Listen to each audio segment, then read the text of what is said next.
In this video, we'll talk about respiratory volume or pulmonary volume and the capacity. We have got 4 respiratory volume and 5 capacity. We'll discuss it one by one. First one is tidal volume, that is TV. It is a volume of air inspired or expired during normal respiration. So during normal respiration, whatever the amount we inspire or the expire is nothing but the tidal volume, and it is of about 500 ml. So per minute it will be 6000 to 8000 ml. Next one, inspiratory reserve volume, means it's the additional amount of air that we inspire by forcible inspiration. Like this. So after forcible inspiration, whatever the amount of air that we inspire is nothing but the inspiratory reserve volume or IRV, and it is of about 2500 to 3000 ml. Next one, expiratory reserve volume. It is ulta. It is the additional volume of air that we expire after forcible expiration.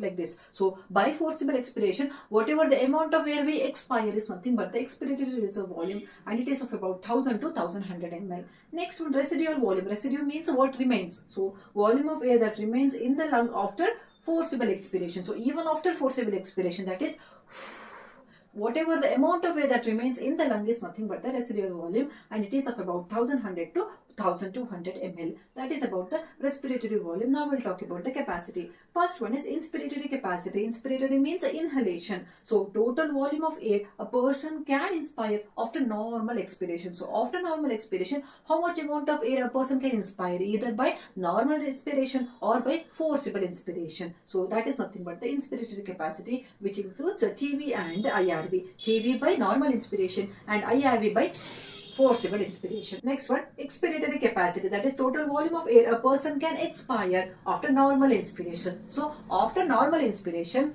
whatever the amount of air a person can expire either by normal expiration or by forcible expiration, that includes expiratory capacity. So it includes TV plus ERV. So TV by normal expiration and ERV by forcible expiration. Next is functional residual capacity. It is the volume of air that will remain in the lung after normal expiration. So after normal expiration, whatever the amount of air that remains in the lung is nothing but the functional residual capacity, and it includes ERV plus RV, that is expiratory reserve volume and the residual volume. Next, vital capacity. It is a maximum volume of air a person can breathe in or breathe out after forced expiration or inspiration, and it includes TV, IRV and ERV. Next is total lung capacity. It is a capacity of the lung, that is total volume of air accommodated in the lung at the end of forced inspiration.